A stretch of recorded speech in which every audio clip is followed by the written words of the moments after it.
अस्सलाम वालेकुम दोस्तों, जब भी कोई मेहमान आपके घर आता है तो आप उसको ड्रिंक ऑफर करते हो, जिसका मतलब है भाई साहब क्या आप पानी पीना चाहोगे जिसमें डला है कार्बोहाइड्रेट और बहुत सारी चीनी along with the artificial colour जैसे कि कैरेमल, जिसकी वजह से ब्राउन रंग आता है। साथ में preservative like a sodium benzoate and acidity regulator like a sodium citrate और स्टेबलाइजर भी जिसमें डले हैं। खुद regular intake has been reported to increase the risk of obesity, diabetes, osteoporosis, dental corrosion, hypertension and other elements.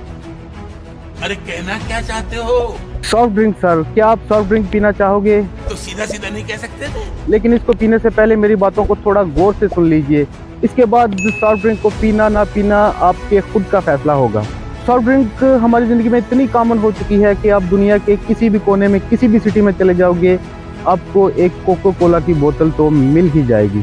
पूरी दुनिया में सिर्फ 2 ऐसी कंट्री बची हैं जहां पे कोको कोला की बोतल नहीं बिकती, साउथ कोरिया और क्यूबा। बाकी दुनिया की हर कंट्री हर जगह मैरिज फंक्शन से लेके बर्थडे तक, स्कूल, कॉलेज, कैंटीन और बड़े बड़े मॉल्स में एक कोको कोला की बोतल तो बड़ी आसानी से मिल ही जाएगी। दोस्तों, कोको कोला और पेप्सी इतने बड़े ब्रांड बन चुके हैं कि कोको कोला 24 घंटे में 1.9 बिलियन सर्विंग सेल करता है और दूसरी तरफ पेप्सी एक दिन में 1 बिलियन सर्विंग सेल करता है। दोस्तों, आप इमेजिन कर सकते हो कि ये नंबर कितना बड़ा है। ये तो सिर्फ मैं पेप्सी और कोको कोला की बात कर रहा हूँ, सारी ड्रिंक की बात करूं तो लोग इसे दुनिया में कितना ज्यादा पीते हैं। इसलिए आज की इस वीडियो में मैं आप सबकी आंखें खोलने वाला हूं, ये बता करके एक्चुअली में इन ड्रिंक के अंदर है क्या। खुद भी जानिए, फिर अपनी फैमिली और दोस्तों को भी बताइए कि एक्चुअली में आप क्या पीने जा रहे हो।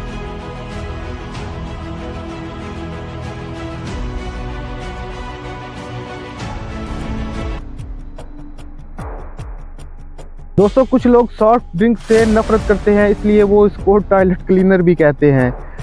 लेकिन क्या पेप्सी और कोको कोला को टॉयलेट क्लीनर से कंपेयर किया जा सकता है? इसका जवाब है नहीं। लोग अक्सर इन दोनों का कंपैरिजन करते हैं, वो इसलिए कि टॉयलेट क्लीनर में भी कुछ एसिड्स पाए जाते हैं और सॉफ्ट ड्रिंक में भी कुछ एसिड पाए जाते हैं। सॉफ्ट ड्रिंक में जो एसिड पाए जाते हैं वो सिट्रिक एसिड और फास्फोरिक एसिड है। सिट्रिक एसिड कुदरती तौर पर पाया जाता है जो लेमन और ऑरेंज में मिलता है। दूसरी तरफ फास्फोरिक एसिड एक कॉमन फूड ग्रेड एडिटिव है, इसे एक नंबर से भी साइन किया जाता है E338। इसलिए फास्फोरिक एसिड ना सिर्फ ड्रिंक में बल्कि और बहुत सी खाने वाली चीजों में भी पाया जाता है, जैसे कि jam, coffee, protein, baking powder, in fact चीज में भी मिलेगा ये। और दूसरी तरफ ये एसिड्स टॉयलेट क्लीनर में भी डाले जाते हैं। अक्सर जो होममेड टॉयलेट क्लीनर बनाए जाते हैं उनमें विनेगर, बेकिंग सोडा के साथ साथ लेमन जूस भी डाला जाता है, लेकिन फिर भी टॉयलेट क्लीनर और सॉफ्ट ड्रिंक को आपस में कंपेयर करना बहुत ही गलत होगा। ज्यादा डिटेल में ना जाते हुए आपको बताता हूँ कि फास्फोरिक एसिड एक वीक एसिड है और टॉयलेट क्लीनर में जो केमिकल डलते हैं वो बहुत ज्यादा स्ट्रॉन्ग होते हैं, जैसे कि सोडियम हाइपोक्लोराइड और हाइड्रोक्लोरिक एसिड ज्यादा जिद्दी दागों को निकालने के लिए इस्तेमाल होते हैं। दोस्तों, हाइड्रोक्लोरिक एसिड हमारे पेट में भी मौजूद होता है, तो क्या आप अपने पेट को टॉयलेट क्लीनर से कंपेयर करोगे? दोस्तों, एक और पॉइंट, कुछ लोग कहते हैं कि सॉफ्ट ड्रिंक का जो पीएच लेवल होता है वो एक टॉयलेट क्लीनर के बराबर होता है। यहाँ पे एक सॉफ्ट ड्रिंक का पीएच लेवल है 2.5। क्या आप जानते हो कि लेमन का कुदरती तौर पर पीएच लेवल 2.6 के अराउंड होता है? ये भी छोड़ो, अंगूर और अनार का जो पीएच लेवल है वो कुदरती तौर पर 2.9 के अराउंड होता है। दोस्तों, ये सारी बातें आपके ज़हन में क्लियर हो गई, तो अब आप पूछोगे कि क्या सॉफ्ट ड्रिंक पीना सही है? इसका जवाब है नहीं। सॉफ्ट ड्रिंक हमें क्यों नहीं पीनी चाहिए और इसके अंदर जो इंग्रेडिएंट इस्तेमाल हुई है वो हमें कितना नुकसान पहुंचा सकती है? सॉफ्ट ड्रिंक पीने से पहले बोतल को थोड़ा घुमाएं और इंग्रेडिएंट लिस्ट चेक करें। सबसे पहले बात करते हैं मिरिंडा की एक 600 ml की बोतल में कितनी कैलोरीज होती हैं। बोतल के पीछे लिखा है कि 100 ml में 55 कैलोरीज होती हैं। इस हिसाब से मिरिंडा की एक 600 ml की बोतल में 330 कैलोरीज हुई। इन 330 कैलोरीज का मुआवजा करते हैं किसी दूसरे खाने वाली चीज में, जैसे कि पराठे। अगर आप 2 आलू के पराठे खाओ तो आपको उतनी ही कैलोरी मिलेंगी जितनी एक मिरिंडा की 600 ml की बोतल में कैलोरीज होती हैं। पॉइंट ये है दोस्तों कि 2 आलू के पराठे खाने से आपका पेट तो भर जाएगा और साथ में आपको भरपूर न्यूट्रिशन भी मिलेंगे, लेकिन मिरिंडा की 600 ml की बोतल पीने से आपको सिर्फ कैलोरीज मिलेंगी जिनमें कोई न्यूट्रिशन नहीं है, सिर्फ चीनी है, भरपूर चीनी है। ये इतनी सारी चीनी है कि आपको बहुत ज्यादा बीमार कर सकती है। अमेरिकन हार्ट एसोसिएशन के मुताबिक बॉडी को प्रॉपर फंक्शन करने के लिए किसी भी तरह की एडिड शुगर की जरूरत नहीं होती, इसलिए ह्यूमन बॉडी की तरफ से रिक्वायरमेंट है 0 शुगर। ये बात सुनने के बाद भी आप लोग सोच रहे होंगे कि एक दिन में एक ह्यूमन बॉडी की लिमिट कितनी है शुगर कंज्यूम करने की। इसका जवाब है कि एक मर्द को एक दिन में 35 ग्राम और एक दिन में एक औरत को 25 ग्राम। लेकिन मिरिंडा की एक 600 ml की बोतल में 82.8 ग्राम एडिड शुगर मौजूद होती है। इसलिए मैं आप लोगों को कहता हूँ कि इतनी सारी चीनी हर रोज़ आपको बहुत ज़्यादा बीमार कर सकती है। एक दो दिन ऐसा करने से तो आपको कुछ नहीं होगा, लेकिन दिन पर दिन, साल भर साल अगर आप ऐसा करते रहे, इस एक्स्ट्रा शुगर खाने की वजह से बाद में जाकर आपको जोड़ों का दर्द होगा, स्किन एजिंग होगी, लिवर डैमेज होगा, टाइप 2 डायबिटीज़ होगी, पेनक्रियाज आपका ब्रेकडाउन कर जाएगा, किडनी फेलियर होगा, हार्ट अटैक का रिस्क कहीं ज़्यादा बढ़ जाएगा और फाइनली मोटापा और ओबेसिटी भी होगी। अक्सर लोग कहते हैं कि शुगर खाने की वजह से क्या होगा, मोटापा ही तो होगा, थोड़े मोटे ही तो हो जाएंगे।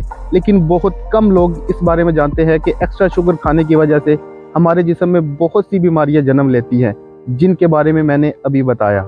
शुगर ओवरडोज की बात तो काफ़ी अरसे से दूसरे मुल्कों में की जा रही थी। यही वजह है कि पेप्सिको ने सन 1964 में पेप्सी डाइट को लॉन्च किया था और दूसरी तरफ कोको कोला ने सन 1982 में डाइट कोक को लॉन्च किया था। इन दोनों डाइट वर्जन में 0 कैलोरी और 0 एडिड शुगर होती है। तो क्या इसका मतलब ये हुआ ये सेफ टू ड्रिंक है? इन डाइट सॉफ्ट ड्रिंक में आर्टिफिशियल स्वीटनर्स का इस्तेमाल किया जाता है, जैसे कि एस्पर्टेम, सैचरिन एंड सुक्रालोस। इन आर्टिफिशियल स्वीटनर्स की हिस्ट्री आज तक की रिसर्च के मुताबिक कुछ अच्छी नहीं रही।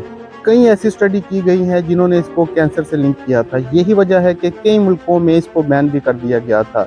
लेकिन कई स्टडी ऐसी भी की गई है किसी दूसरे ऑर्गेनाइजर के जरिए, जिन्होंने कहा कि इसमें कोई भी कैंसर का लिंक नहीं पाया गया। इसके मुतालिक सबसे लेटेस्ट स्टडी 24 मार्च सन 2022 को की गई। ये स्टडी फ्रांस में की गई। इन्होंने 7-8 सालों के लिए 1 लाख अडल्ट पर तजर्बा किया। तजर्बे से उन्होंने ये पाया कि एस्पर्टम से कैंसर का रिस्क बढ़ता है।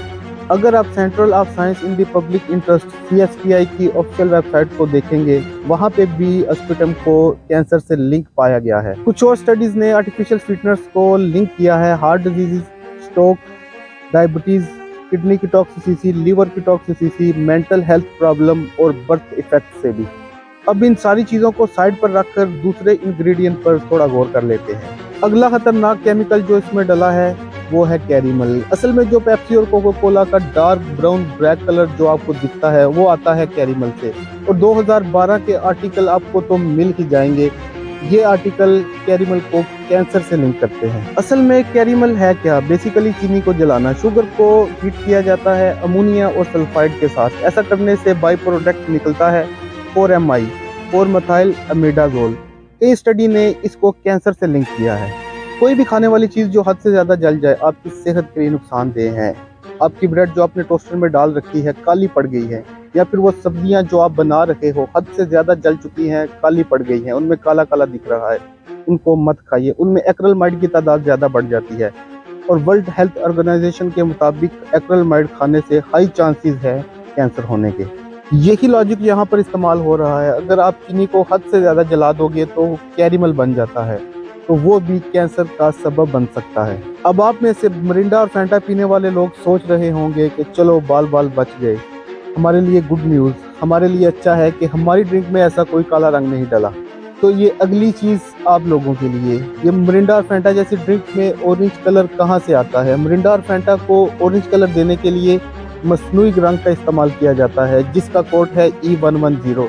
इसे सनसेट येलो और FCF करके भी बुलाया जाता है और इसका केमिकल नेम है डाइसोडियम 6 हाइड्रोक्सी 5,4 सल्फोफिनाइल आजो 2 नेथलीन सल्फोनेट। ये एक आजो डाई है जो असल में पेट्रोलियम से लाई गई है। सन 1973 में ही एक पीडियाट्रिक थे जिनका नाम था बेंजामिन फाइन गोल्ड। उन्होंने बताया कि ये जो आर्टिफिशियल फूड फ्लेवर हैं इनकी वजह से बच्चों में हाइपर एक्टिविटी देखने को मिलती है, बच्चों की अटेंशन पर भी काफ़ी फ़र्क पड़ता है। यही वजह है कि आज से 24 साल पहले सन 2000 में नॉर्वे, फिनलैंड और स्वीडन जैसे मुल्कों ने सनसेट येलो FCF को बैन कर दिया था, लेकिन आज भी बहुत सारी कंट्री में E110 सनसेट येलो FCF को यूज किया जाता है। हमारा अगला इंग्रेडिएंट है प्रेजर्वेटिव E211। 211 यहाँ पे कोड है प्रेजर्वेटिव सोडियम बेंजोनेट का। सन 2005 में USA के FDA ने एक प्राइवेट लैब में टेस्ट करवाए। उन्होंने पाया कि इस सॉफ्ट ड्रिंक में बेंजीन गैस पाई गई है। असल में बेंजीन गैस गाड़ी के सिलेंसर से निकलती है। तेल को जलाओ या फिर कोयले को जलाओ तब भी ये गैस निकलती है और इस गैस से कैंसर हो जाता है। सॉफ्ट ड्रिंक के अंदर ये गैस कैसे हो सकती है? मजीद रिसर्च करने के बाद पता चला ये जो बेंजोनेट साल्ट है, जैसे कि प्रेजर्वेटिव सोडियम बेंजोनेट, जब ये एस्कॉर्बिक एसिड के साथ रिएक्ट करते हैं, एस्कॉर्बिक एसिड असल में विटामिन सी होता है, ये दोनों मिलकर बेंजीन गैस बना देते हैं। बस इनको थोड़ी सी हीट और रोशनी की जरूरत होती है। जब कभी भी ये बोतल बाहर एक्सपोज होती है गर्मी में या रोशनी में, तो बोतल के अंदर ही रिएक्शन हो जाता है, जिसकी वजह से बेंजीन गैस बनती है। अब आते हैं अपने अगले इंग्रेडिएंट की तरफ, फास्फोरिक एसिड। कुछ सॉफ्ट ड्रिंक में फास्फोरिक एसिड पाया जाता है मोल्ड और बैक्टीरिया की तादाद को बढ़ाने के लिए। ये कोई इतनी बेकार चीज़ नहीं है, क्योंकि दूध में भी फास्फोरिक एसिड पाया जाता है, लेकिन इसका ज़्यादा इस्तेमाल आपके दांतों को ख़राब कर सकता है, आपको डेंटल करोजन हो सकता है। हमारा अगला इंग्रेडिएंट है एसिडिटी रेगुलेटर 330 सिट्रिक एसिड। ये आमतौर पर नींबू में भी पाया जाता है। इसको ऐड किया जाता है थोड़ा खट्टा टेस्ट लाने के लिए। इसके अलावा 331 सोडियम साइट्रेट, एक क्रिस्टलीन साल्ट जो कि सिट्रिक एसिड की ही एक फॉर्म है। इस साल्ट का काम है ड्रिंक की एसिडिटी को कम करना। इसके अलावा ड्रिंक खराब ना हो जाए ऑक्सीडाइजेशन की वजह से, ड्रिंक को खराब होने से भी बचाता है। इसके अलावा जो अगला केमिकल डला है इसे कहते हैं स्टेबलाइजर। इसका कोड नेम है E1450 और फिर E445 जिसे कहा जाता है एस्टरगम। स्टेबलाइजर और मल्टीफायर दो ऐसे लिक्विड जो आपस में मिल नहीं सकते, उनको मिलाने का काम करता है। स्टेबलाइजर ड्रिंक को लिक्विड रहने में मदद देता है और सोल्ड होने से बचाता है। ठीक है, ये इसमें कोई नुकसानदेह चीज नहीं। लास्ट में कार्बोनेटेड वाटर होता है इन सॉफ्ट ड्रिंक में, कार्बन डाइऑक्साइड के साथ पानी जिसमें डली है कार्बन डाइऑक्साइड गैस, साथ में बहुत सारी चीनी। ये हुआ शुगरी सोडा। तो दोस्तों ये है पूरा डीएनए इन सॉफ्ट ड्रिंक का। अगर आपने ये पूरी वीडियो देखी है तो मैं इस बात को दावे से कह सकता हूँ कि आप अपनी ज़िंदगी से सॉफ्ट ड्रिंक को बाहर निकाल फेंकेंगे, लेकिन इतना काफ़ी नहीं है। अगर आप अपनी फैमिली से, अपने दोस्तों से, अपने अजीज़ों वकार से प्यार करते हैं तो उनको भी ये इन्फॉर्मेशन शेयर करें ताकि वो भी इस जहर को अपनी ज़िंदगी से बाहर निकाल फेंकें। इन सॉफ्ट ड्रिंक को पानी से रिप्लेस करने की कोशिश करें। कुछ ही दिनों में आपके टेस्ट बड को आदत लग जाएगी इसको अवॉइड करने की। अगर वीडियो इन्फॉर्मेटिव लगी हो शेयर करो और चैनल को भी सब्सक्राइब करो। अभी आपसे इजाज़त चाहूँगा, लेकिन बहुत जल्द मिलेंगे अपनी नेक्स्ट वीडियो में। अभी के लिए बस इतना ही। अल्लाह हाफिज़।